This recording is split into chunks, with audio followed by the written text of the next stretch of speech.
Hagop sa CCTV footage na ini, mag-aalas 9 kasubagong aga ang sarong nagdadangadag ng siklista sa tinampong sakop kan Barangay Baclayon sa Banwaanin, Bakakay. Mantang pigbabaybay ang tinampo, basang na sa naining nabangga kan sarong nakasunod ding motorista, hasta sa pareho ang mga ining nakalasik. Binisto ang biktima na sarong minor de edad na lalaki, residente kan Kahugutan, Bakakay. Mantang pigbisto man ang sospek na sarong 21 anyos na lalaki, residente kan lugar kan insidente. Sigun sa hipatura kan Bakakay Municipal Police Station, parehong nagsaparnin mga lugad sa hawak ang duwang persona na tulos man pigdara sa Siga Memorial Hospital.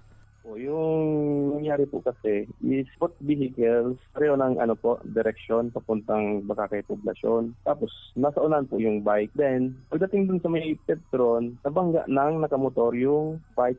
Sa ngunyan padagos ang pigigibong investigasyon kan Bakakay MPS para sa posibleng kasong kakahampangon kan nakabanggang driver. Pero tinitignan muna natin kung further investigation pa naman. Katakod ka ini, nagpatanid man ang PNP sa mga motorista na maging maingat sa pagmamaneho, ngani maiwasan na may madanyaran na buhay. Para sa mga baratang tatak Bicol, Ariel Obea.